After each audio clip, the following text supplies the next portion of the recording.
We are live on time. Thank you for joining us on tonight. This is Conversations with Celena and a special edition of Domestic Violence Awareness.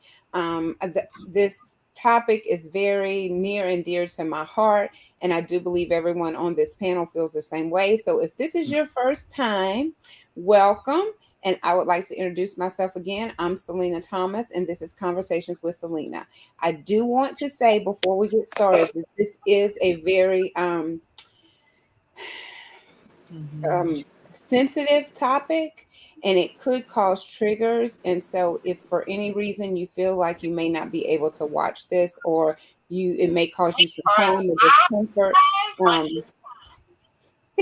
you're okay. I would suggest not watching this episode. And if you do happen to feel some type of way, please seek assistance. Please seek help. Okay. All right. So we just want to put that disclaimer out there that we are sharing testimonies. We are not professionals. We just want to come and show awareness and do what we can to prevent this. And we want to stop the silence and end the violence. All right. I think we're all in agreement on that. So again, thank you so much for joining. I'm going to go around. Well, I'm going to give you all a moment to share. So go ahead, like and share this video so that we can have it amongst more people than just us, because we want to share this. We want to share. So we will be right back. Hey, Sunshine.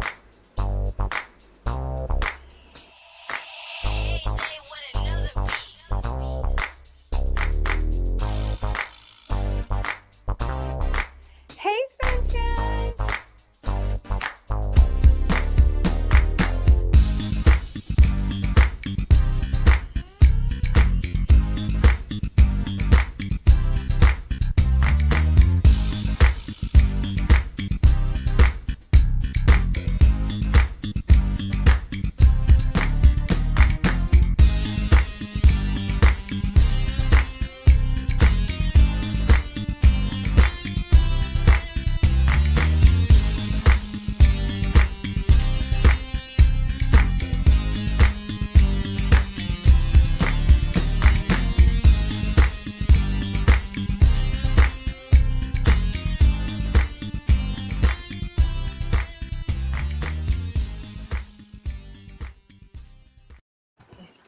All right, thank you all, and we are back.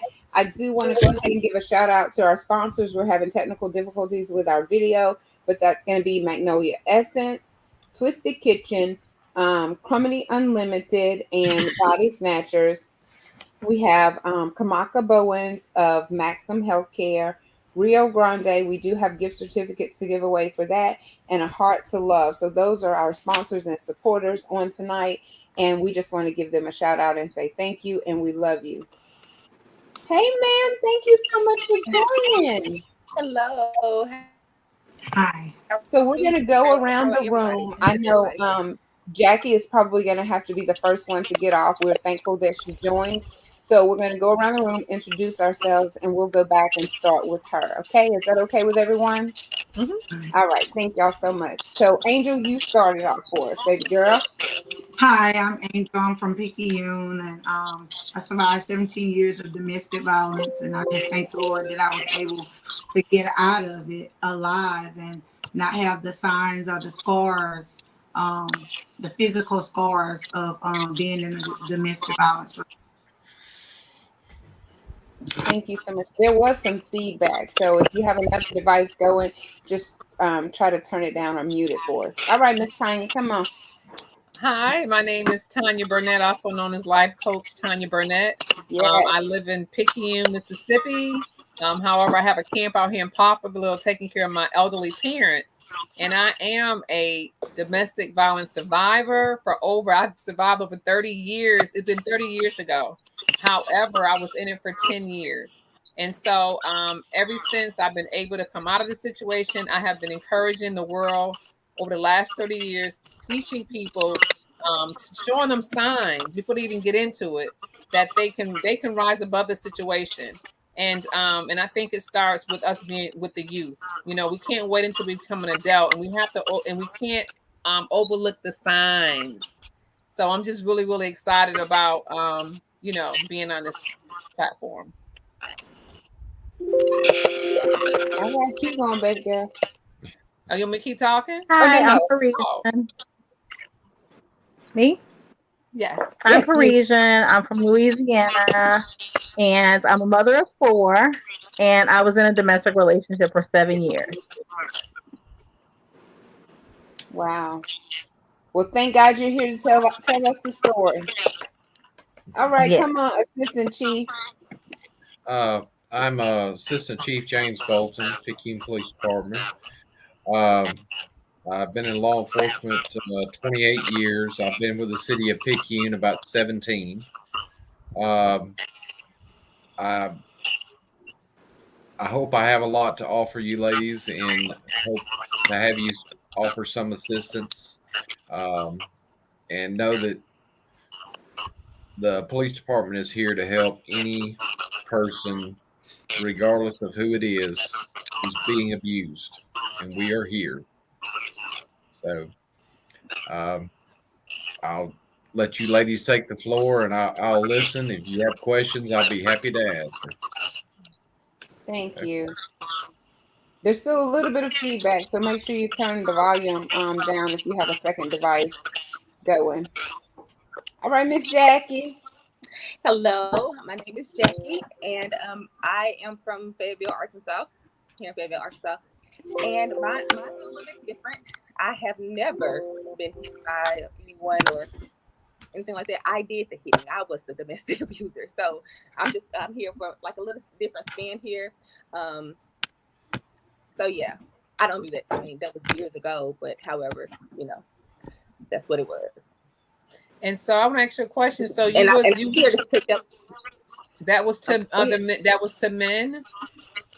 Yes, ma'am, to men. And that I'm saying that's important, because a lot of times people just think domestic violence is about women. It's also men as well. So I'm glad you're here. Awesome. Yes, I'm very thankful that she's here to give us that spin, because the rest of us, it was the male being violent to us. And with her, when she told me that, I was like, wait, what? Because she's so petite and when she's so quiet, I would never. Thank you. Yes. I went to a women's retreat, and that's how I met her. And I'm thankful that I was old enough to walk right over and start talking to her. So I know that you're with your family and you're on vacation. So if you want to go ahead and get started, Jackie, and just give us a little bit about how it happened and why you felt like you needed to lash out the way that you did. Were there unresolved childhood experiences? Was it, tell us a little bit about what it was before I just rattle on. No, okay, fine. All right. So I grew up in Pamela, Arkansas, and I grew up in the project. So I already was under the poverty. I had strikes against me already. But the main thing was that I witnessed my father abusing my mom quite often, and I would jump to the fights because I'm not shy, I'm not scared or anything like that because of how I was raised. So anybody can get these hands, and so I would fight anybody, especially my dad. And so I think that's what really triggered it. So it's kind of like then going through different abuse, emotional abuse, physical abuse, because I look just like my dad. So my mom since she couldn't beat my dad up because she was so small. My dad is like 6'3", 6'4". She would take it out on me. And so having to endure that, and then sexual trauma, sexual molestation, and all of that in my youth. When I got adult, when nobody doing anything to me, so before anybody they can even think about hitting me or doing anything to me, I was one first. So I was a shell for a very long time, and I would fight anybody. I have busted nose, busted mouth, and because I'm like 125, 130 pounds. Even if they called the police, it was kind of like they never believed me. They never believed them anyway. So I never, I'm like, look at this little girl, and and so that's what it ended. And that happened for years. I think that I probably stopped acting a fool like that probably the last 10 years, maybe. Yeah. So now it's everybody keep hands, feet, and other objects to yourself. But I went through tons and tons and tons of therapy, and now I'm a life coach myself. So. and then I think too, when I became a registered nurse, I had to take care of people. So I really dealt with my heart a whole lot during my 20s, when I was in my 20s. So that's like it in the nutshell. Wow. Does anybody have any questions for Jackie? I just want to say this because I understand. So because you experienced it, you was always in that protection mode. Like before you get me, I'm gonna get you. And so I'm glad that you're sharing this because when people look at domestic violence, they only see a man doing it to a woman. They don't see a woman doing it to a man. So this is really good. So you're going to be inspiring somebody else that we don't even know that might be going through the same thing as well. Yeah. Like I said, I never would have thought And that. honestly, it's prevalent than you think. Oh, go ahead. Oh no, I was watching the chat. I was just gonna say that we sometimes become a product of our environment, and it's a process to get out of that. And like Tanya, we were talking backstage before we went live. If you can get the children before they become the adults, before they go through the molestation, seeing the abuse, being the abused, it's going to make all the difference. But we don't pay attention. The signs are there. When we say there was no signs before the suicide, yes, there were. When we say, oh, I never would have thought that was happening, there were signs. We're so busy with life, we're not really paying attention to grab these children before we get to this point, building up their confidence, building up their self-esteem so that they don't have to fall prey to someone that's abusive, because it says to me, and I'm speaking for me, I don't care enough about me. There's some unresolved issues within me that attracts me to these types of people, because once you get out of one, it's like a magnet to another one until the cycle eventually stops. You get sick and tired of being sick and tired. And like Jackie said, you deal with the heart And issue. you won't even know that it's a problem. I'm sorry, you won't even know that it's an issue because that's your normal. So anything outside of that is an issue anyway. So you have nothing to compare it to. What would I have to compare if I've never seen healthy to? So so someone healthy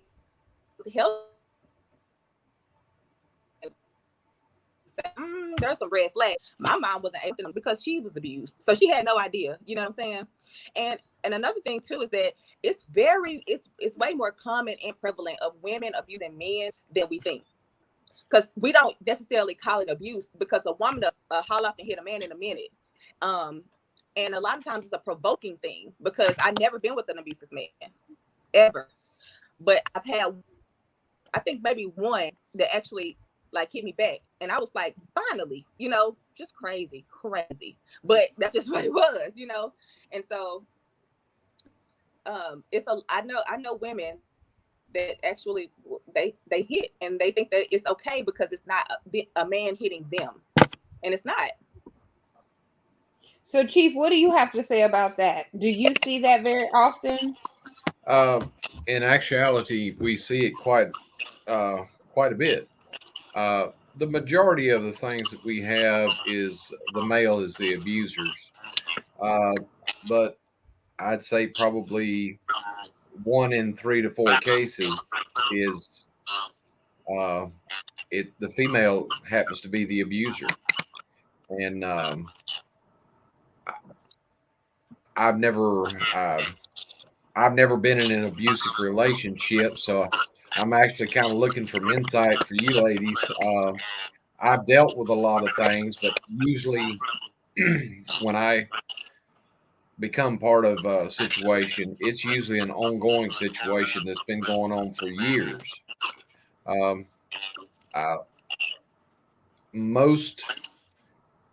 the male macho image is it probably happens more often than we're told, because the male macho image is like, oh, I'm not telling anybody I'm getting beat by my wife. So, Yep. and but we do run across it, and We also run across things like, and it's more prevalent in these days, but in homosexual relationships, and we run across that more often these days. So it kind of, it's a broad spectrum these days when it comes to things like domestic violence. And like I said, I really don't have every answer, but I can assist as needed, if you know what I mean. So Oh no, we appreciate that. Like I said, and like Jackie was saying, the police didn't believe that it was hers. Like she's 100 and what, 20, 25 pounds, and they're looking, there's no way that she abused you. So I was just wondering, out of curiosity for us, how often, you witnessed it. yeah, I would say probably 1 in 4 would probably be a decent estimate. And the reason I say probably 1 in 4, because it may be both ways in certain relationships too. Female is the aggressor sometimes, and the male is the aggressor. But like I say, 1 in 4 relationships, or 1 in 4 calls that we deal with, I would say probably involves the female being the aggressor. So, and Jackie said something, this is why we okay, what it is we want to help vendors, we want to help youth, and we want to help adults. And Jackie said a key thing: you don't know something is wrong if it's normal to you. And so we have a lot of men that was not raised around other men or was not in the right atmosphere, doing the best that they know how as an adult. And so this is why we need to really start mentorship. And people understand you need mentors even if you're 30 years old. Everybody need mentors. And so we really want to start pushing mentorship with young males and females as well as older ones, because some men don't know what it's like to be a man. Some men never tell their children or their wife, I love you. They go buy stuff because that's their way of saying, I love you. And so, if it's a norm, if you raise in an atmosphere where, hey, y'all going to throw down and, then y'all going to be okay the next day, it's normal. And so that's why we have to really we have to deal with individuals and kids. I'm telling you, I just see a lot of great things starting to happen because we need it in our community. Like the polices, they cannot raise our children. We cannot blame them for every single thing that goes on out there. And don't get me wrong, when you raise your kids, once they get grown, it's off of you. Believe me, I done been there too as a mother. Once they grown, it's off of you. But we got at least, you have some people say, look, I got a problem, I got a temper, and I need help. We need to be able to help them, the ones that want help.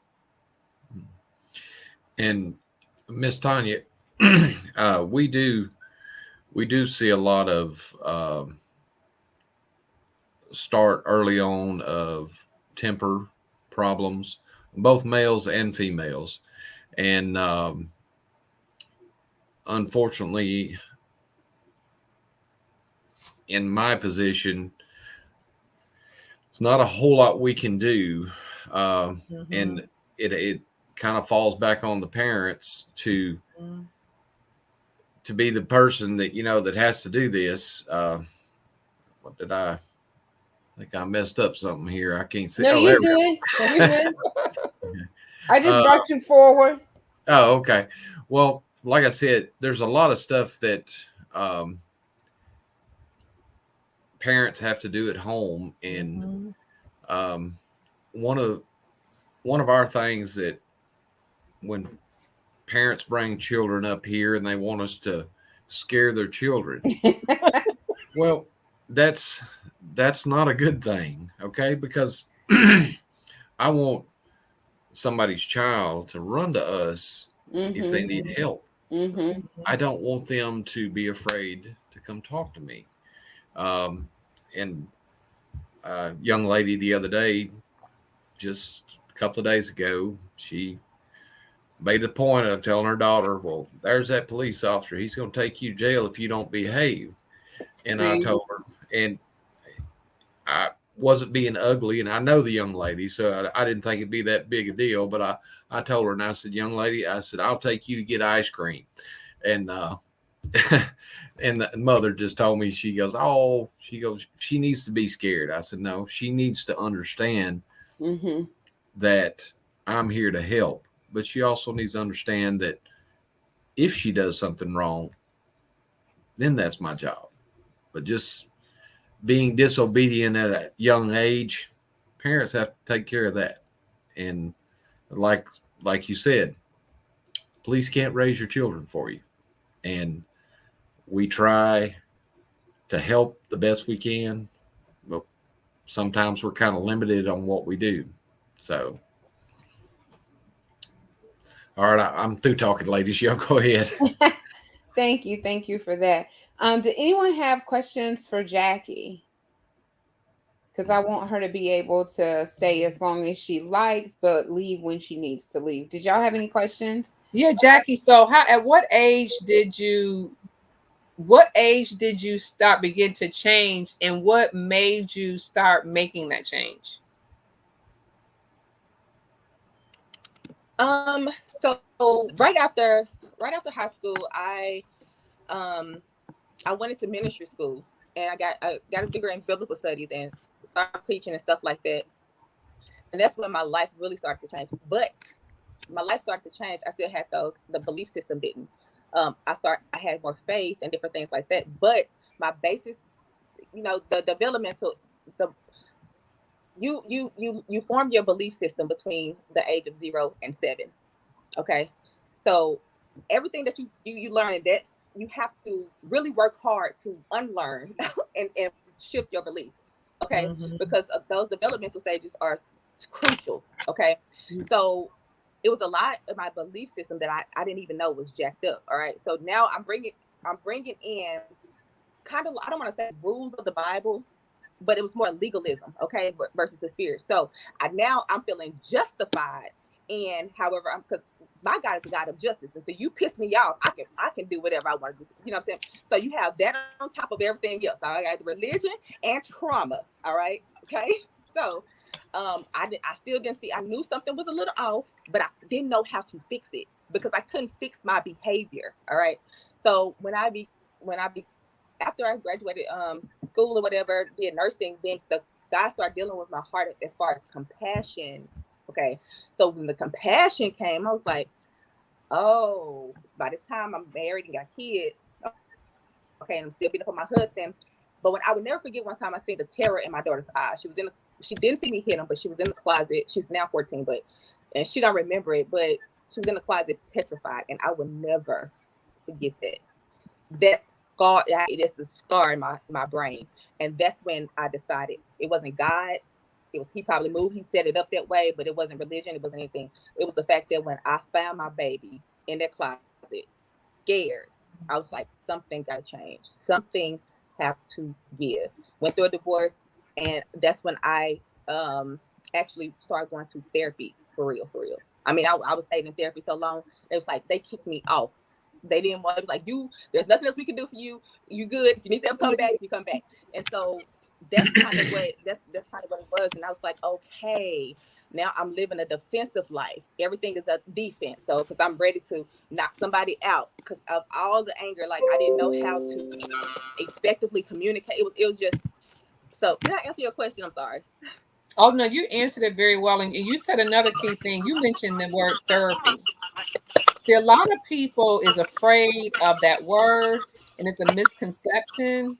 But therapy is needed, and it's not a bad thing at all, And so I'm glad that you brought that out because sometimes we just need therapy. And you said a key thing from 0 to 7, that affects your whole life. And sometimes you bury it. And then when you get married, you start cutting up, you start having flashbacks and all this stuff start coming and people don't understand what's going on. It's because you haven't dealt with that stuff from 0 to 7. That's good. Yes. And so you have to relearn and shift and just and even now, I'm an RN, but I am a full-time entrepreneur. I have a business coach. I have a life coach. Even though I am a life coach, I will always have a life coach. It's stuff that I still don't know. Yeah, I'm in a much healthier state, thank God, but I'm not. I still have to, because I don't have that example right here in front of me. And a lot of people use it as an excuse. I don't. I'm not going to use it. Oh, I didn't have this.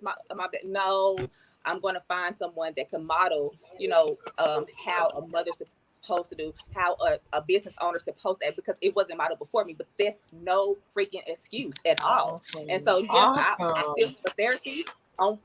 She's a PRN therapy. If I need to call her, I'm calling her, and that's a promise. I have a life coach. I have a business coach. As a matter of fact, I have like two business coaches. I do not. You have to invest in yourself. That's self-love. That's self-care. If you want to become your best self, you got to put in the work, including money. So I don't buy your other stuff. They rich. They already got money. I don't care about that. I'm 33. I have to with my children, and it's time for me to build a legacy. I am. In my mind, I am a generational curse breaker, and now we going next, and I don't. My past doesn't define me. That's just who it is. So we're here. I'm typing that. Generational curse breaker. Break all of them. They can have it. Whatever they. Thank you with my ancestors, but baby, we starting something new. A new bloodline here. I'm not. No, my kids will not be plagued with the same things that I was plagued with, in Jesus' name. And awesome. Yes. Thank you so much for that. And I want to. I don't want to be the only one talking, y'all, but I want you all. We have somebody that's probably going to be listening to this, right? And they may be in an abusive relationship, and I understand that there's a process. If there's somebody dangerous, you can't just say, "Okay, I'm walking out the door." That's not how you leave an abusive person, okay? But if you have children, I want you all to take this time out to start looking at your situation and thinking about your child. That's what made me make a decision, because y'all, like the assistant chief said, they will mess your mind up so bad. You can love them and hate them at the same time, and you don't know what to do. But when I would look at my son, I would say, is this what I want him to be? Is this how I want him to treat his wife? Is this what I want him to see? And that's what made me pack my bags and left. And so sometimes you need strength from your child or strength from a loved one. And I'm telling you, this is some good information. I hope somebody's writing this stuff down, that I want you to start looking. And I'm not telling you to just jump up and pack the night. I'm not saying that. But if you're in an abusive relationship, it's time that you start thinking about your situation, and we will start getting tools. The assistant chief told me a lot of good stuff that I wasn't aware of, and this is really good stuff. We can help you, but it is a process, because people don't understand, when it's somebody that's abusive, you can't just turn your back and say goodbye, because that might be your last goodbye. So many people, if you're not in an abusive relationship, you say, oh, just pack your bags and leave. You ain't got to take all that. It ain't that easy when you're in it. And ladies, I want somebody else to talk, please. I have to forget I'm on mute. Jackie, is there anything else that you wanted to share? Oh, hold on. I got it. Oh, there you go. Miss Tanya just said something really crucial. I've never, like I said, I've never received abuse. Thank you, Lord. Because I'm not happy that I was the giver of it either. But I have had friends in those situations, and it is hard to empathize with someone if you've never been there.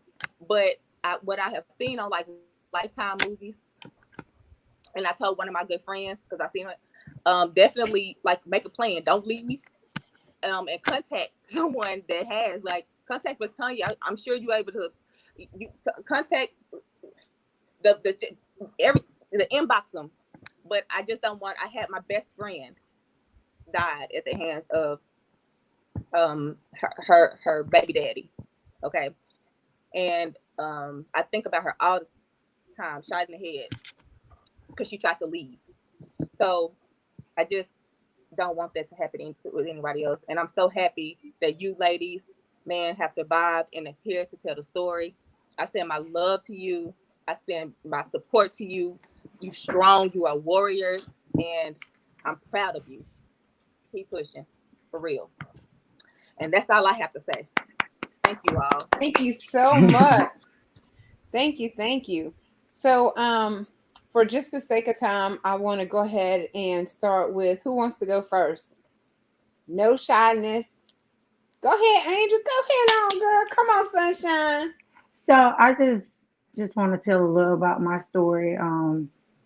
Got in a relationship at the age of 18, and for 2 years it went really well, and did never would have expected that it would have turned into an abusive relationship that lasted 17 years. I'm 38, and December 2019, God got me out of it. Something that I had been in. We had built a trauma bond. Um, he would say, I'll never do that again. And I would forgive him. And it was just a horrible experience. You wake up to someone cussing you out, you getting punched in the eye, to getting holes kicked in the wall, to them coming on your job, acting out, publicly humiliating you, being drugged, almost strode over a bridge, fighting.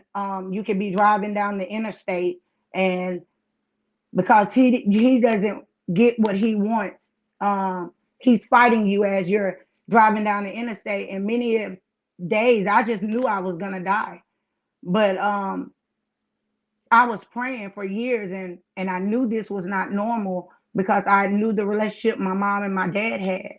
And so I will always hear this voice in my mind that said, Angel, this is not normal. This is not normal. Do not get comfortable with this situation. But I did for 17 years. Um, 17 years and 13 miscarriages later. Um, I was praying and I was asking God on how to get out, and I didn't know how to get out. You know, a lot of times we get in things that for years and we don't know how to get out of those things.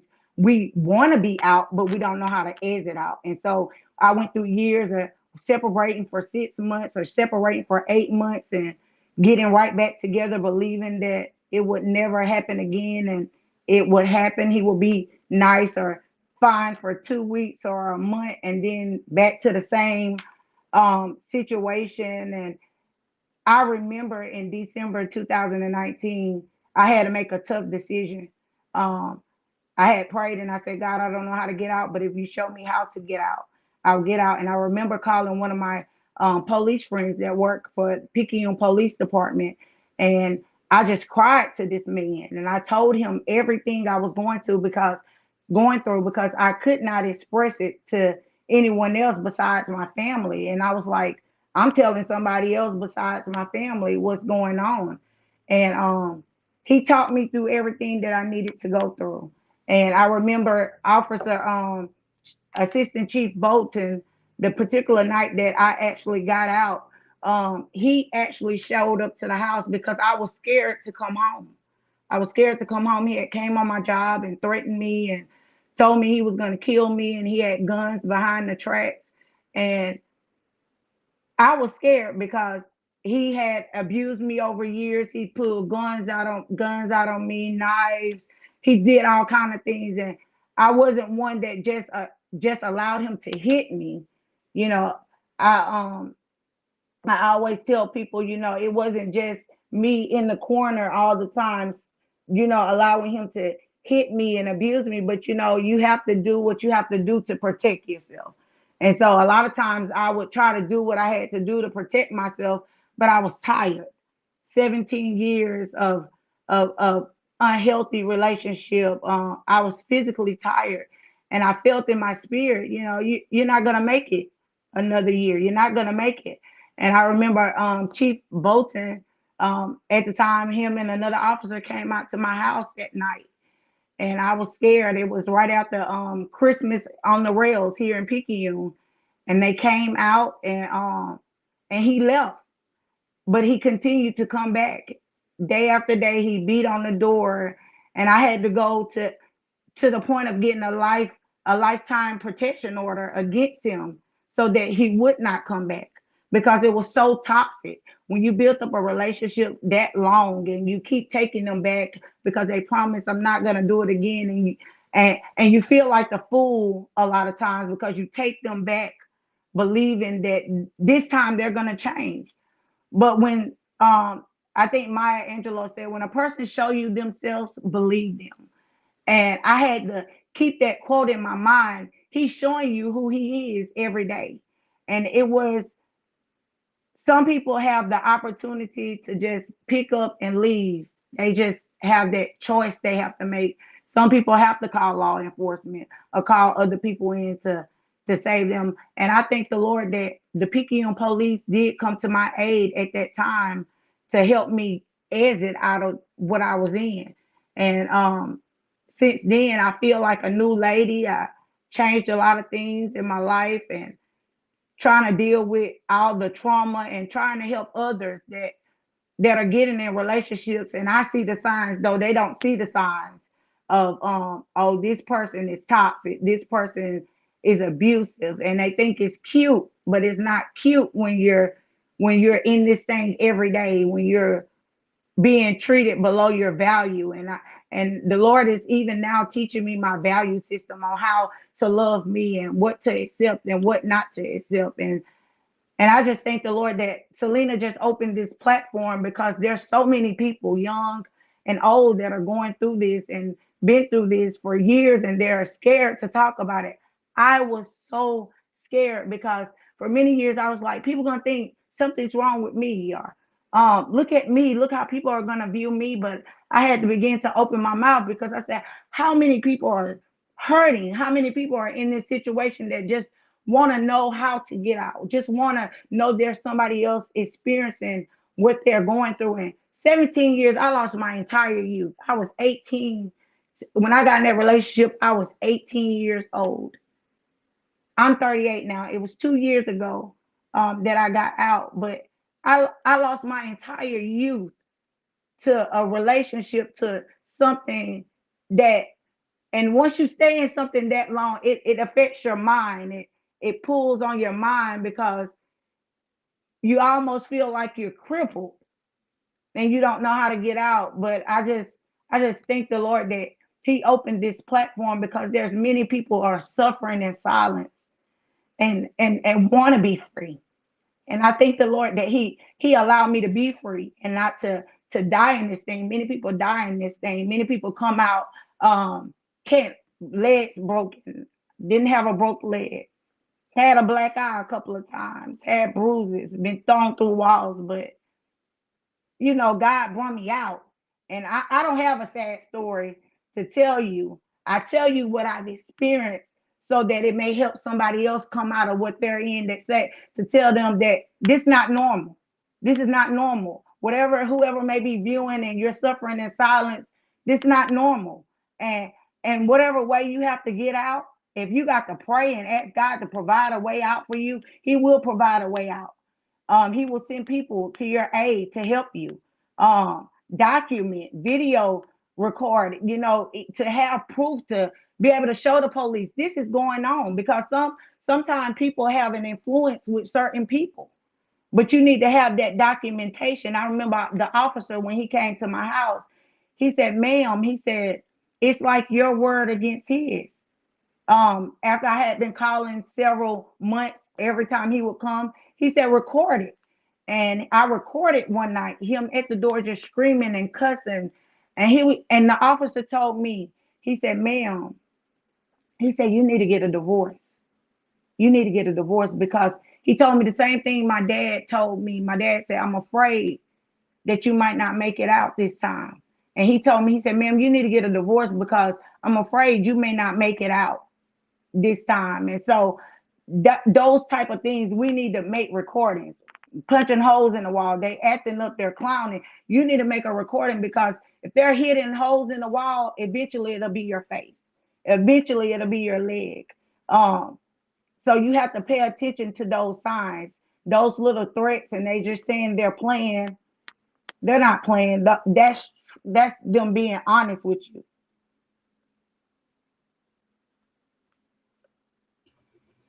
Wow, that's awesome. Chief, do you have anything to say since you were the one that came to Angel's rescue a couple times? Awesome. Uh, and Miss Angel, I thought I recognized you, and yeah, um, and I'm glad you got out of that situation. And and I want to offer that to anybody that's on here that needs assistance. Um, by all means, I mean, if I can assist anybody to get out of that situation, I will. I'll reach out to shelters. I'll reach out to uh, people like Miss Tanya, life coach, somebody to talk to. Um, I I have some very good officers here, um, some young ones, but we're we're working on keeping them around so they become the older guys. Um, We are the we, older people. Yeah, that's right. We said that earlier. yeah, well, uh, I'm not the oldest here, but some days I feel the oldest. Uh, but no, like I said, Miss Angel, I'm glad to be able to help you. I seen what you went through, and I see a lot of others doing the same thing, and uh, I'm glad I was able to offer some assistance to you because Thank uh, I worked. If I helped you, then I can help somebody else. Mm-hmm. So, uh, ladies, I'm gonna mute this thing and let y'all talk. Okay. Thank you for your input. We do appreciate you being on here with us. All right, Miss Parisian. Did I say it right? Tell me I said it right. Oh, there. It's Parisian. Parisian. Hmm. Okay. Come on, what you got for us tonight, young lady? Okay, so I knew my children's father before we started dating, and he was the most quiet person ever. I never, ever would have thought that we would have ended up together because I knew the family. But when we did start dating, he was my knight in shining armor. He would have been my forever and ever and ever. And I think 3 years into our relationship, once we had our first child, is when I started noticing things. And it didn't start with just physical abuse. It started with him wanting to control me. What to wear, what not to wear, what friends I could have. Nobody was my friend. Everybody was, oh, she's no good. They no good. So he didn't even want me around my family. I couldn't keep a job because he'd show up and, oh, you're going to be hanging out with them. You're going to end up just like them. And I'm like, well, what are we doing? We working. So it started with more the control. And once I relinquished control to him, then it began to, when I was pregnant, start with the verbal abuse. Oh, you getting so fat, but it's your child. And we had our first child, and he just started getting real suspicious of things. He was working nights, and I was home with the baby, and he would just pop in through the middle of the night. I'm like, okay, what are you doing? And I guess because he was doing dirt, he was trying to cover his dirt to make sure I wasn't competing with his doing. So things just started to escalate, and it was like a never ending battle. If he wanted to be in the street, then he would start things. And eventually I caught on to it, and it's like, wait, hold up. If you want to be on the other side of town, that's where you need to go. You don't have to do all this to get where you want to go. Right? And so when I had my second child, is when the physical abuse started. I was pregnant, and I'm like, wait, where are you going? I got this baby here, and we got this one on the way. You need to be here with me.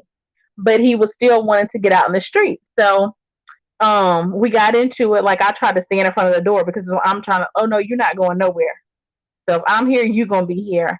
And he pushed me. And when he pushed me into the wall, I began to miscarry. And went to the hospital, and I was pregnant with twins. I didn't know that at that point. We separated. I wanted nothing to do with him. I didn't call him when the baby was born. And my dad actually called him and he told him that I was having the baby, and he came to the hospital and he was like, "We need to make it work." That's a problem. When you have to force things and make them work, it's not going to work. So I delivered the baby, um, and he came back. He left the hospital and he came back. He had our oldest son. He said he has something for you, and my baby brought me some flowers, and he said I have something for you too. And he stood on side of the hospital bed and he proposed again. I wasn't hearing it. I'm like, I don't even want to hear it. I said, this is not the time. This is not the place for this. So I didn't even buy into it because in my mind, I was still done. I had to be done. So we brought the second baby home, and he showed every day. He was like, I want to be here with my family. I'm going to come straight home. I'm not going to do this. I'm not going to do that. Um, it worked for a few months. 6 months later, we were back in the same situation. He stayed one night with us, and I ended up getting pregnant that night.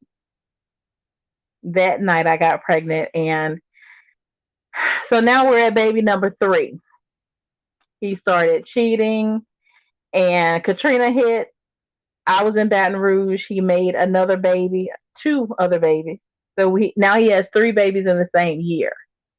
That was the finale for me. That's it. That's enough. I can't go anymore. So we had our third child. Um, we had her in March. He had another child in May and another child in August. I wasn't around for the May baby or the August baby because once my 6 week was up, I was out. I was done. The relationship was over in my mind, but I didn't have the means to leave. I had no money. I was in school. I couldn't go back home with 3 little bitty babies. I mean, all my babies were in diapers and a newborn. So who's really gonna take me in like that? So he was the financial support. He was everything. I mean, it was his car.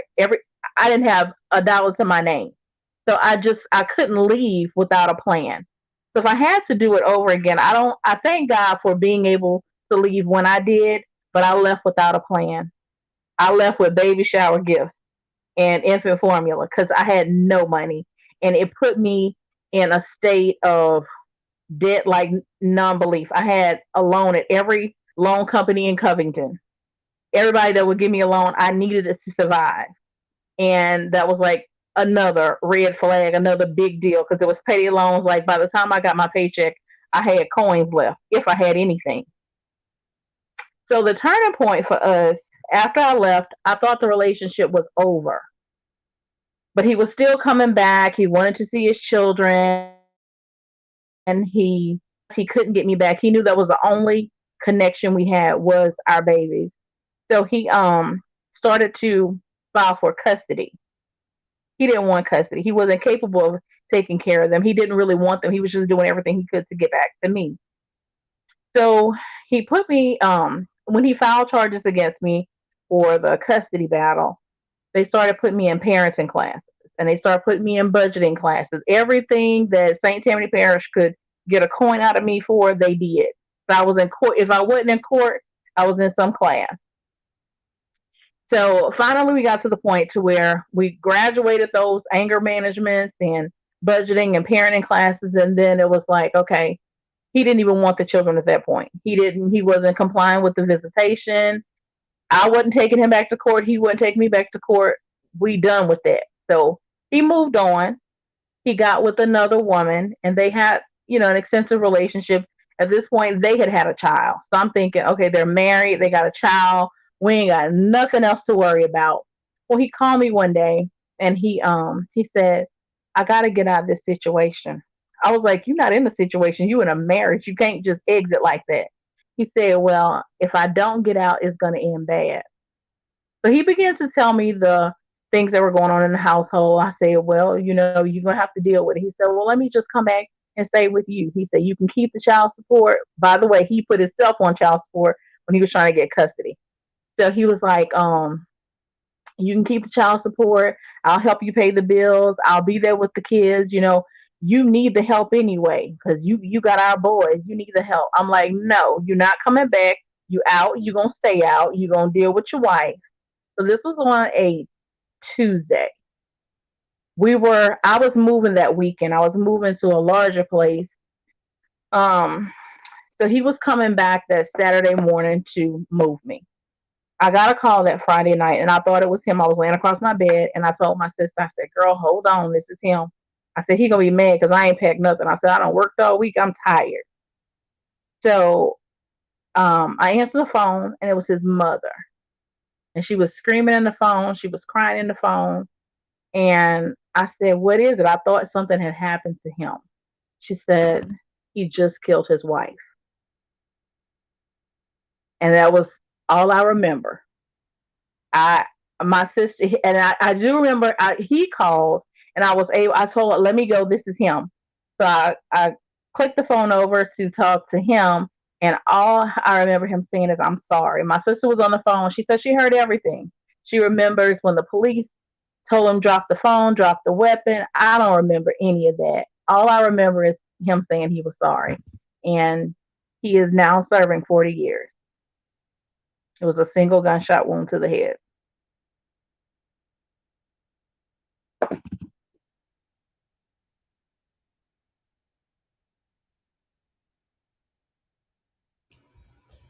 I don't even know what to say. Nobody ever does. Oh my God. Thank God. I get that it could have been you. Yeah, I know it could have been me.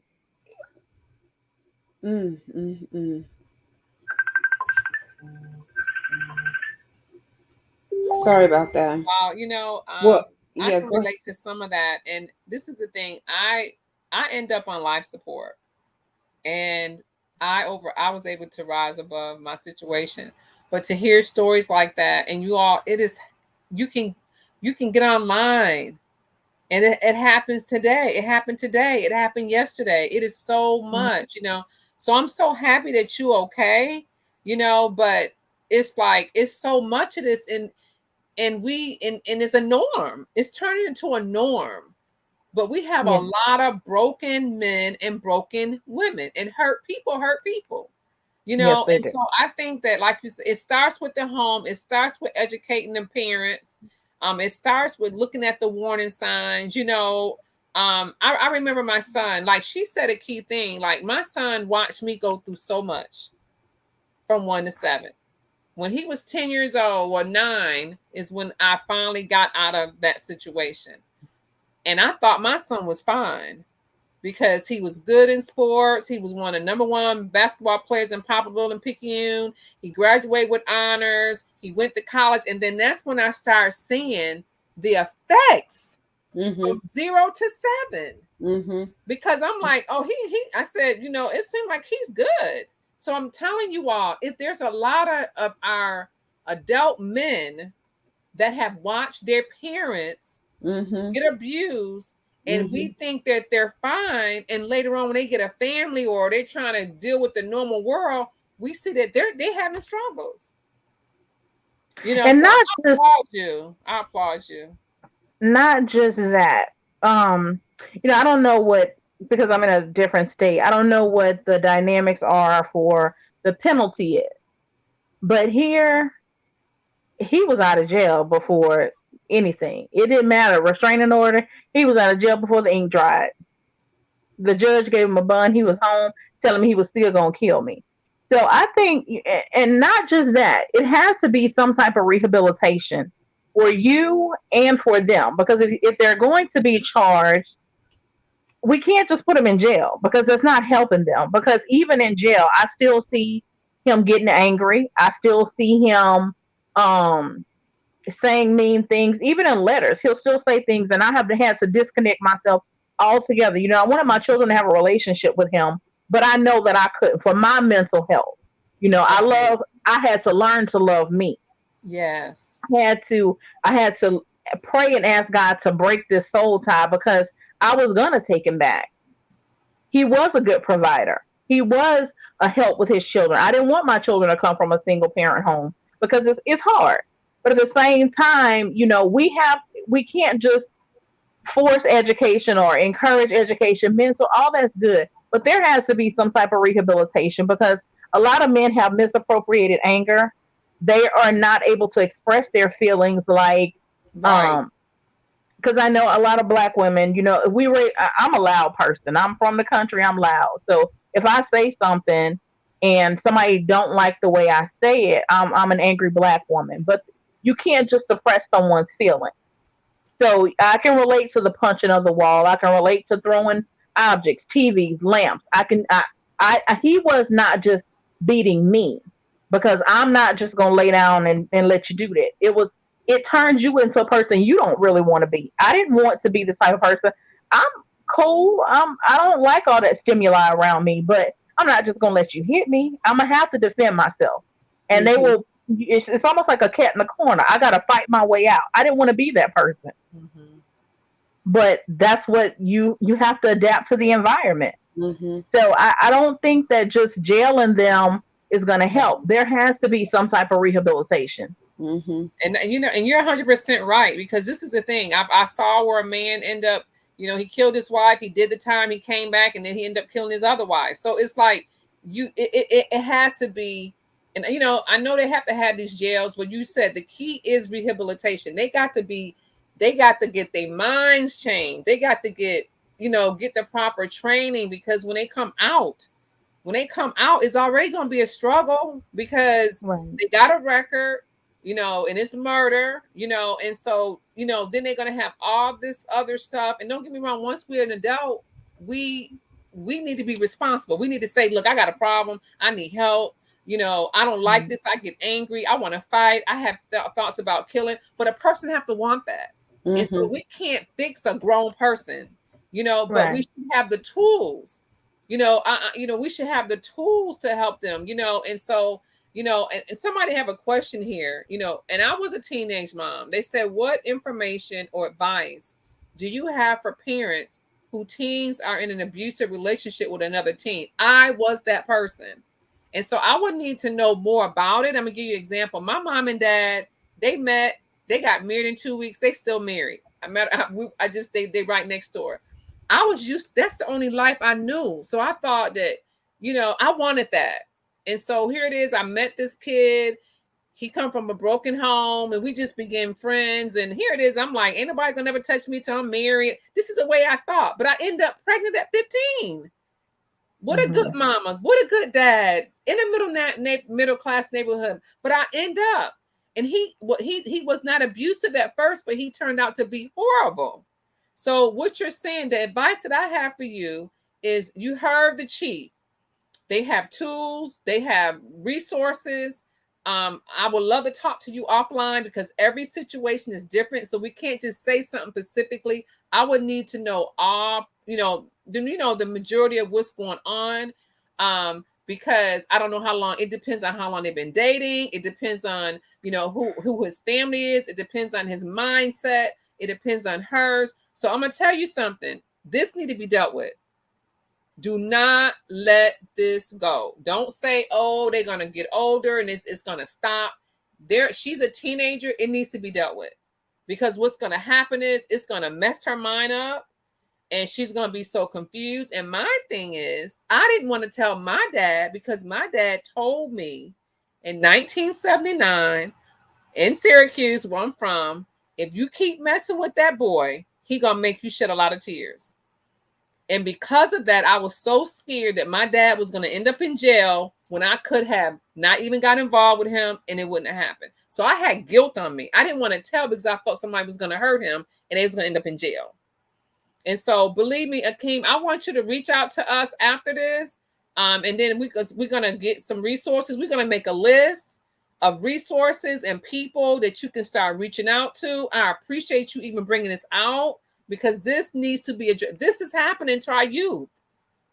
Y'all, I mean, we're going to lose them if we don't start doing something. And we can't fix the world. We can't help everybody. But if we help save one life, I end up on life support.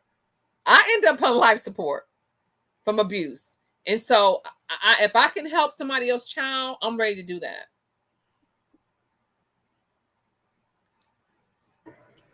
I had to unmute.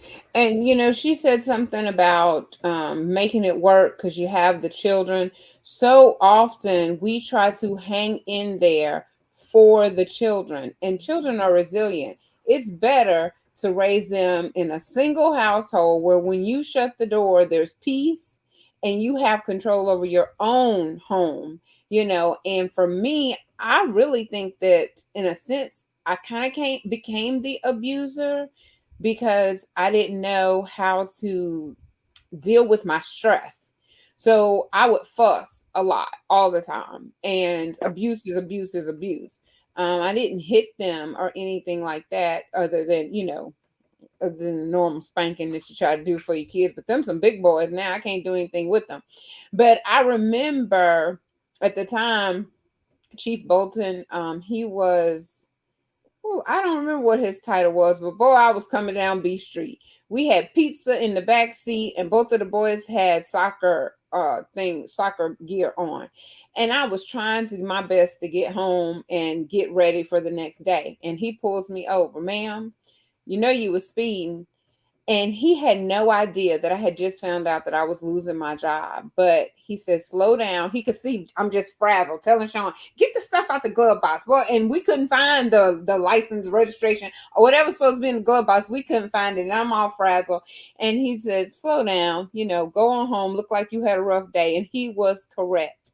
But the pressures of being that single parent, it makes you, that turns you into somebody that you really don't want to be and you really don't like to be. But I was determined to get my kids out of that situation, because you're not going to be abusive and I'm going to sit there and let them watch you be abusive. And then that's what they turn into. I will scrap and scrape and rob Peter to pay Paul before I allow that for my children. So I understand when she says how you try to stay for the children, how you stay because you're afraid that how am I going to make it, but in reality, when you think about it, you're doing way more, anyway. It's like, why was I fearful? Why was I so afraid? And people make it sound easy. Just leave. You really are afraid for your life sometimes to just pack up and to just leave because you're just afraid. And I don't want to operate from a place of fear anymore. I don't want to do that.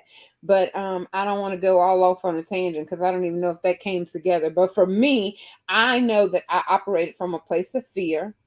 I know that I displayed some things toward my children that I shouldn't have, just out of the stress of trying to do it all on my own.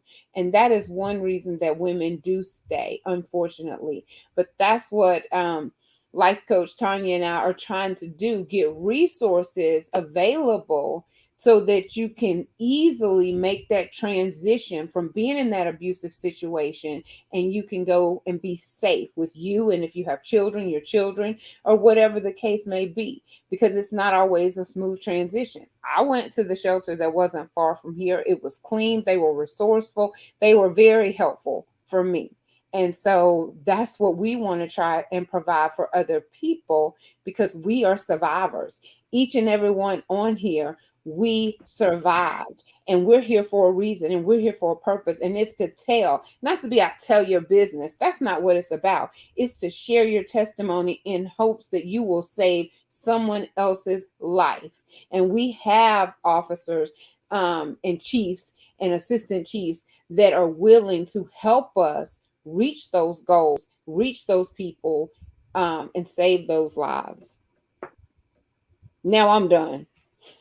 I hope that made sense. I think it made perfect sense. And I just wanted to add to that if we understand the underlying current of domestic violence is violence, and the power and control, the desire for power and control. And if you express clearly to whomever is trying to control you that in actuality they are out of their own control, because most people who are not in control of themselves want to control someone else because it's just easier. It's easier to look at that person, someone else that may be in full control of themselves, and say, okay, let me try to get you to do what I want because I can't control myself. Come on, And Yolanda.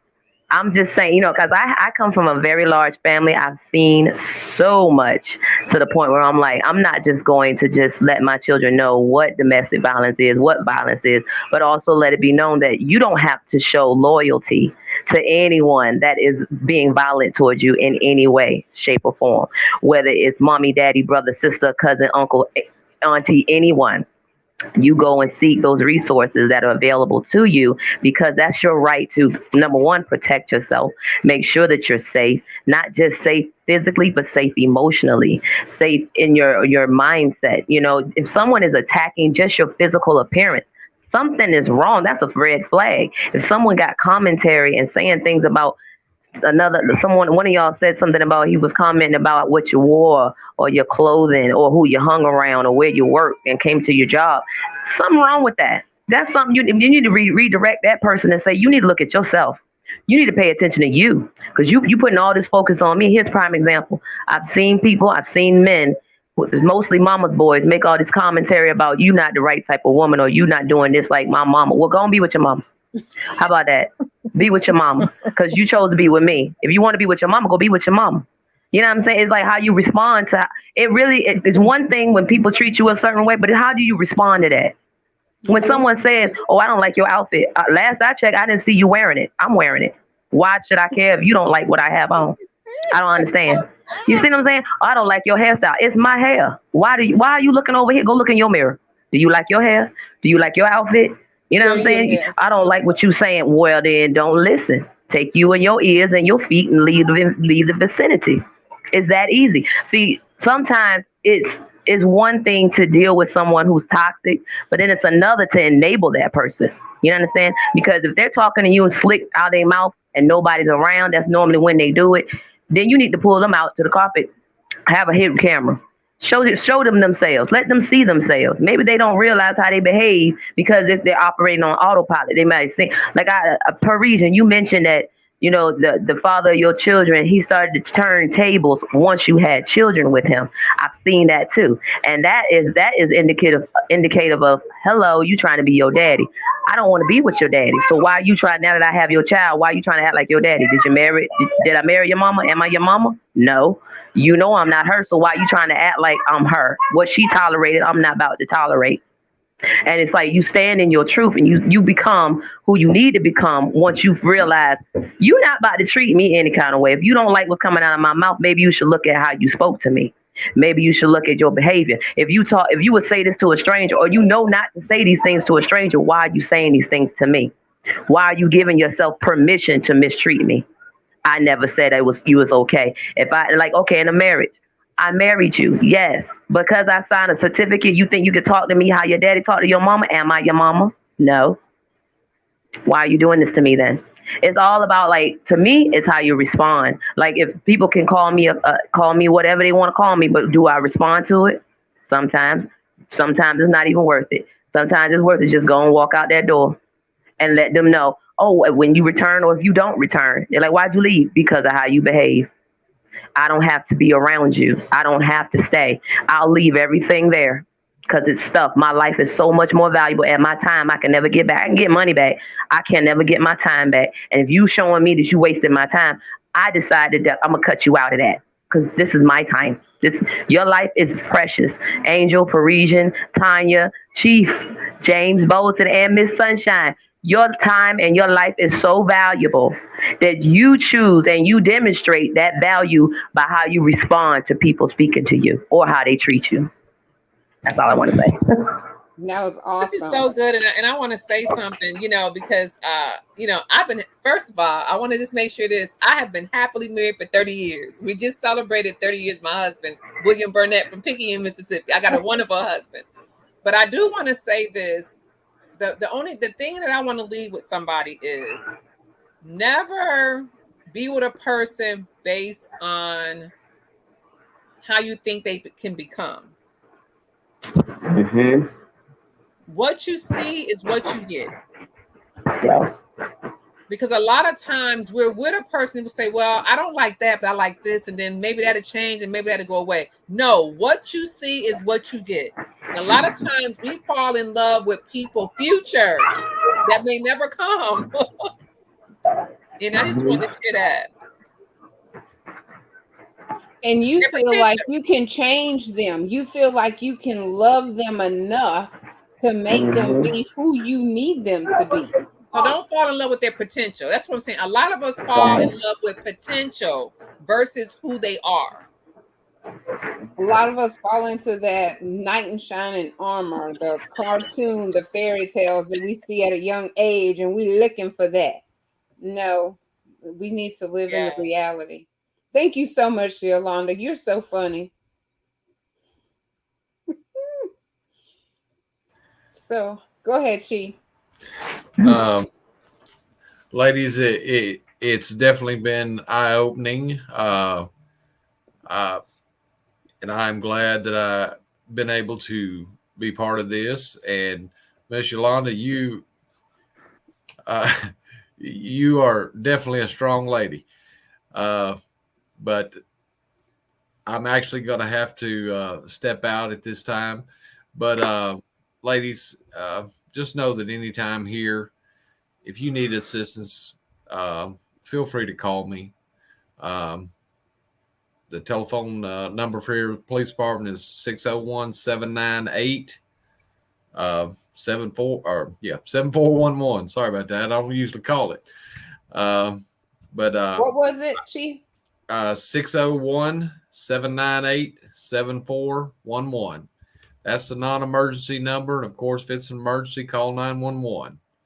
And we got a pretty good response time. We'll get somebody to you if you need help in immediately. But I thank you for being invited, and you ladies have a good day.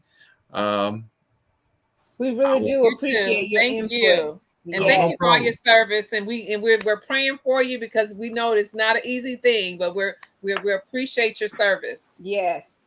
Thank you. Well, thank you very much, and you ladies, I will pray for you too.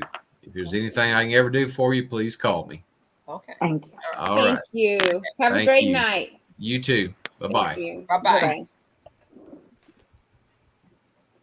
I was about to throw him a kiss, and I was like, oh, wait. That's why I look like this. He is a sweetheart, though. Yes, He really is. Yes. Oh, I wanted to say that. left. Oh. Go ahead, baby girl. Oh, I was just going to say, I'm a big reader and I've read a lot of books, especially Feeling Good by George Burns. And that talks a lot about automatic thoughts and how to, if you have issues with feelings and like, even if you're having issues with someone is abusing you and you still love them, and you have these feelings of love, write down your thoughts and those feelings will change when you start to evaluate your thoughts. But then I've also read another book that I wanted to mention. I forget the author's name, but it's at the library and it's at Barnes and Noble. It's called When Dad Hurts Mom, because it goes deep into like some of the motivations of some men and certain types of toxic masculinity type men or women that they do certain things, and there's a motive behind it, and it's not always what we think. Especially like growing up as a child and you feel helpless and you've been even abused by a parent or another adult, you start to think a certain way. And then if you don't correct it, you start to grow up as an adult thinking another way. And it's like an undercurrent that they're not even aware of. So it's sometimes some books are just is very helpful. I spend a lot of time reading and working in counseling departments at the university and stuff. So I'm not just saying things to be just slick mouth, but it's true. You do define how people treat you by what you allow and what you don't allow. And this is why and everything you said is so important, but the 13-year-old need to hear that. The 14-year-old needs to hear that, because I look at my life and I was raised in Syracuse, New York, upstate, my mom and dad, my brothers. I didn't have family. All my family's down here where I'm at now, but I didn't have family. I didn't have mentors. I didn't have anybody. The only thing I knew at my age, and this is a long time ago now, it's a whole different time now, but I'm saying my son is 41. But the only thing I knew back then was birth control was bad for your health. I'm not going to have sex until I get married. That's it. That was basically it. I didn't have nobody to conversate with or talk to or look at the warning signs and become that strong person that I am now. But all that has allowed me to help thousands of people because I had to birth a lot of stuff through pain. So listen to you. You're a strong woman, okay? But at a 13-year-old and a 16-year-old and an 18-year-old, they're not there where you at. But you would be awesome to be teaching them that.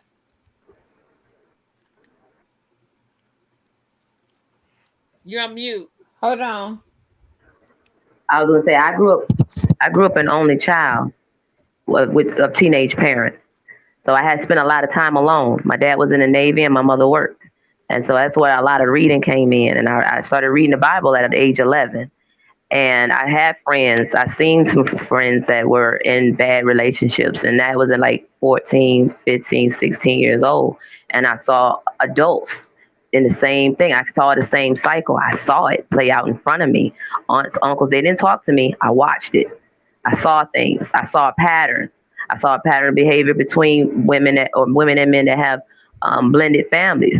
I'm not gonna say I've seen it all, but I've seen some things, And my mother and father, they're not married now, but they had some things, some dysfunction. So it's kind of like from me seeing the dysfunction, it grew such a detestable taste in my mouth that I was like, I do not want to be around this at all, and I want to spot it, and I want to make sure. That's why I decided to work in a counseling department when I went to college.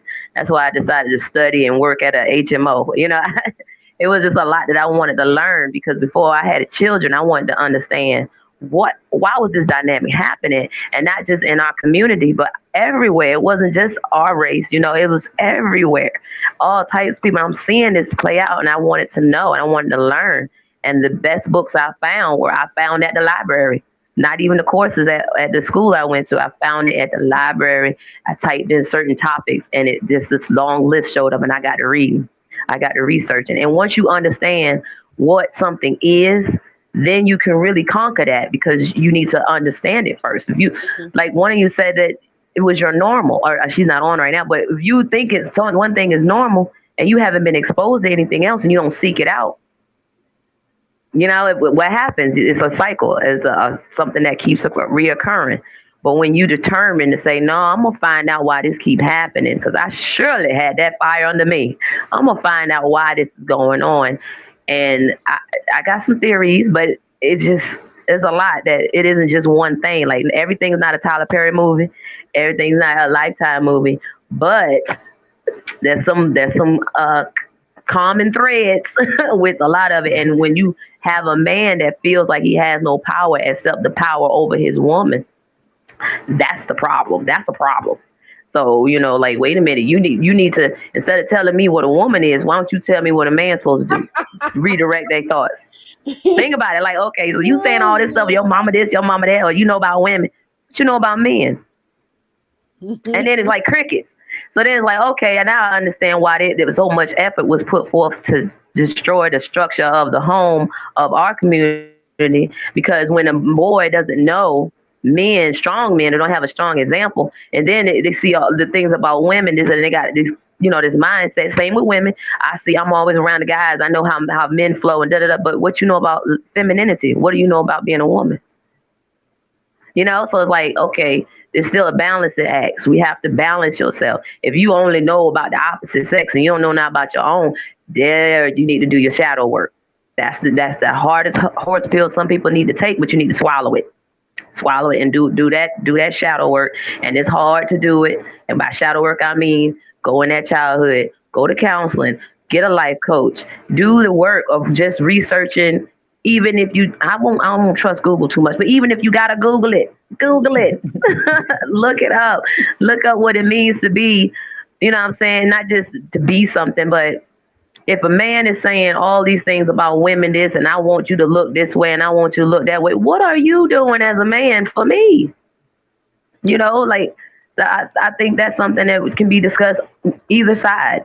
A woman saying the same thing. Well, a man's supposed to do this, and the man's supposed, but what are you supposed to do as a woman? Because the Bible says we supposed to respect them. But I'm not about to disrespect. I don't know how to do that. I'm not about to learn. If you disrespectful, I'm not about to respect you.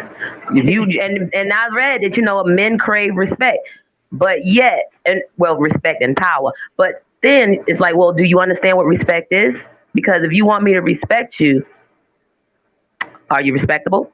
And like vice versa, we want love. Are we lovable? Do we know what love is? Love is an action. It isn't just I love you. It isn't just saying I love you. It's an action. Is marriage something me signing a piece of paper? No. Everybody can sign a piece of paper. I can sign my name on a piece of paper any day. I'm talking about that marriage certificate. But is marriage work, or is marriage an effort? Is marriage a commitment? So it's like we say words, but do we understand the words behind or the definitions of these words we're saying? So it's like when we get around children, they see one thing and then they hear another. So are they, what I'm saying, are they seeing and hearing consistency? That just falls on the parents. Are they seeing something consistent? Even if they see daddy acting up, acting like blah, blah, blah, do they see mama responding to that? Do they see mama getting a man involved? Okay, well, you want to yell at a woman, but you won't yell at a man. Let me go get it. Let me call this man real quick. Call 911. Let me call the non-emergency line. Let me let this officer who know how to deal with you. Let me let you talk to him real quick. And then see how he behaved when the officers show up. And if he can control it when the officers show up, there you go. It's controllable. But who is the one being in control? That's true. That is so true. Yeah. I'm on mute. Okay. I'm not on mute. Yes, girl, that is the truth. And they do have control. And it's like you can't not learn how to respect disrespect. I mean, you teach people how to treat you. And so once we start allowing that behavior, it does become our normal. And we know it's not normal, but then we accept it as normal. So I do want to make sure that we respect each and everyone's time. Did anyone else have anything to say? I loved each and every testimony that I heard on tonight. Give ourselves a round of applause because we are survivors, and not just survivors. We are survivors that are on a mission to help, encourage, support, be there for other women or men, because baby girl down there said she was beating up on the men. But we just want to be there. We want to put the resources and the things in place that is going to help you, support you, encourage you. We had a function at Tanya Renee's hiding place today, and it was amazing. And it would be a wonderful place to have a gathering, for us to get together, to have this in person, to share these experiences, so that we'll know how to recognize it. We'll know what to do whenever we're faced with that. We'll know how to talk to that 13-year-old, that 15-year-old that's coming up behind us and say, listen, baby girl, don't accept that. And not just don't accept that, but let me help you. Yeah, Be in a position not to accept that. Ma'am? Yes, you said it can't. That's one reason why I have that word hiding in it. It's Tanya Renee's hiding place, because you come here, nobody will know that you're here. It's beautiful. You will feel the presence. It's peace. People have come out here. Relationships have been healed. People have forgiven people, and you can just feel like it's hard to explain. But when you come here, you will be at peace. Mm-hmm. Whatever you're going through, when you step on these grounds, it just disappears. And I think that this is, anybody's welcome to come out here. Not just people that's in domestic violence, but those survivors. We want to hear from you. Mm-hmm. We want to hear your story, because we need to encourage. We may, we have some people that's going to listen to this that everything may be good in their life right now. Okay. But what about next year? Because we don't know what's going to happen next year. We don't know what's going to happen in 3 years from now. And so it is so important. We're going to be doing a lot of stuff out here. We had vendor events here. We're going to have couples, dating, singles, divorce, all type of stuff. Because listen, I've had 11 surgeries, but I'm here. And I made a vow that I would encourage and empower as many people before I leave this earth. So I'm on a mission. I'm on a mission to encourage those that people have given up on, those that people have judged and threw in the towel. They ain't going to be nothing. They done messed up, But I'll go on because I got to stop. But I'm just telling you, I applaud you, ladies. You guys have blessed me today. You have encouraged me today. And I'm so proud of those that have overcame. And Sister Yolanda, let me tell you something, sister. You definitely got to come do some speaking for us, even virtually, because our youth, need to see strong African American women. You can be strong and be still humble, meek, but you can still be strong. And so that's what got me. That person would use the Bible. I was a teenager. Use those scriptures on me about love and forgiving and all that. It's because I was so naive. I was just a naive person. So, we really big. I thank you, Celena. Oh my God. Let me tell you something. God got so much for you. This conversation with Celena is touching so many lives. And I want you to be encouraged and know that your work is not in vain, sister. You're making a difference one person at a time. And I love y'all. I'll go on them, but I love y'all. And I just see greater things are coming ahead for a lot of people. Thank you so much. That's so encouraging for me because, sometimes you don't feel like you're making a difference, but that one person, like that lady who told me today, I've never seen a comment, a share, or anything from her. So I would have never known that last week's episode blessed her in the way that it did. And with her sharing it today, she don't even know what she did for me. I mean, it just encourages me to continue on. And even when you feel like throwing in the towel, you just hang on to that towel and you keep on. You just take that towel, you dry them brows off and wipe them tears off, and you just keep on pressing forward. It off. Yeah. Yes. Okay, girl, I see you. Angel, did you have anything else that you wanted to share, baby girl? No, that's all. Well, I'm telling you, your testimony was awesome. I mean, you did share a little bit at the last femininity brunch that we went to, but just to hear it all over again tonight with extra, it just blows my mind that, for so long, it seemed like you just were suffering in silence.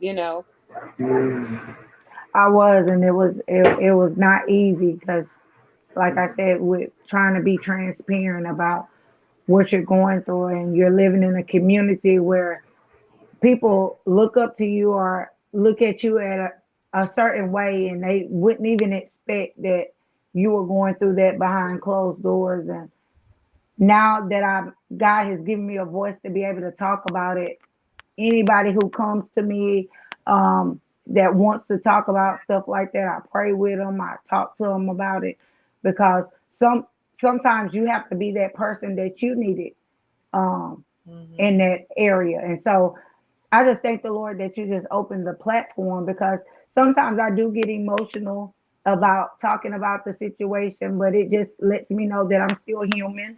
And I still have a heart for people who are going through what I've been through. And I just thank the Lord that I made it out and made it out all right. And that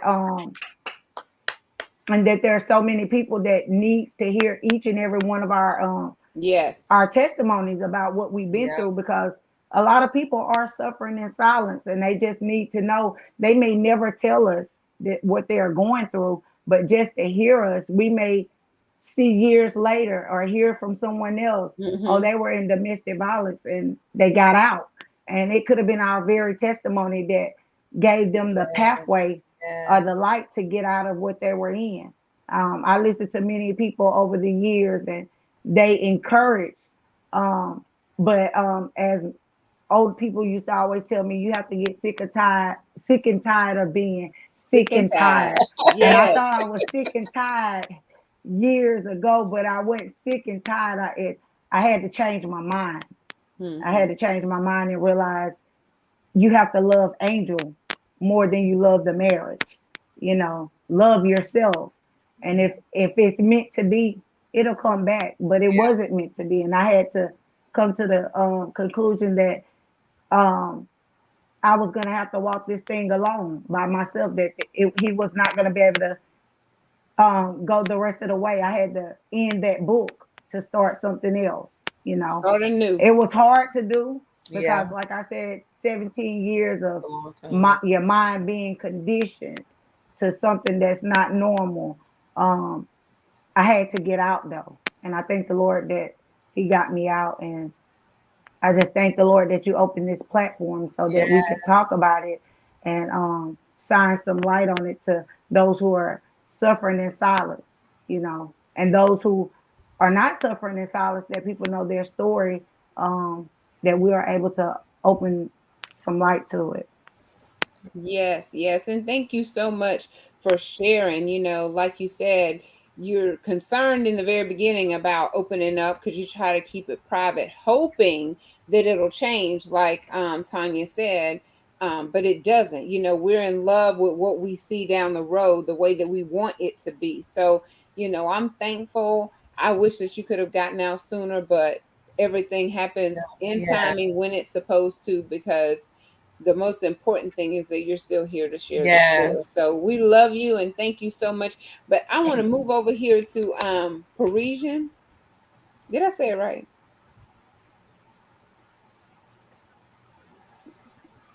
Yes, it's Parisian. I'm so proud of myself. So listen, y'all, I knew everyone on the panel except for her on tonight. And I wasn't sure if she was going to be here, but I got a DM that said you need to hear her story. And I just really want to thank her because she's been patient. She's been here. Yes. She shared her testimony with us, and she did not have to do that. So I definitely want to say thank you to her because she did it with dental work.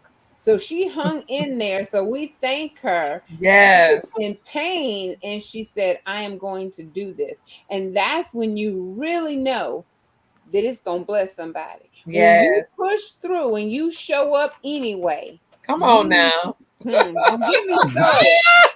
We thought we got a testimony last week. I can't wait to hear what's gonna come from this one right here.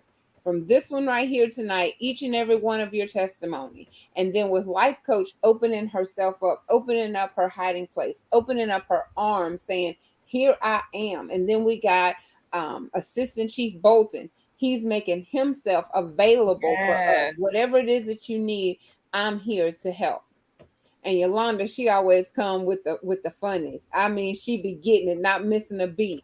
And Angel with her beautiful self just coming on, Yes. and I'm just so proud of her. So I'm thankful to each and every one. And we don't want to leave out Miss Jackie. She came. She was the one being feisty and putting them hands. She said, "I'm gonna put them hands on you." So that tickled me, and I'm glad that she was able to come and give a different perspective on it. And we had some other things, but for the sake of time, the prizes that we were going to give away, I have Alyssa. She's been amazing. Jasmine has been amazing. I actually had people helping me today. So we're going to write the names down and pull separately, and then we'll announce the winners outside of the live. Because I know Miss Tanya has to go, and I'm sure Parisian wants to go get some pain medication, and Angel, she probably ready to relax, and Yolanda got them babies to get back to. And I'm going to go to bed somewhere. Enjoyed you all. I enjoyed it. Thank you. So you all have an amazing night, and we will have to get together again, because in my memories, it showed up on today about domestic violence awareness, a post that I had put on. So we don't want to make it just in this month. We want to continue to bring awareness to this every month, every day, every time that we have an opportunity to share this testimony and help someone else. That's what we want to do. So every day will be Domestic Violence Awareness Month and day and hour and conversation. How about that? Yes. All right. Well, I love y'all so much, and y'all have a great night. Okay. All right. Keep it smiling, sunshine. Okay. Good night. Good night.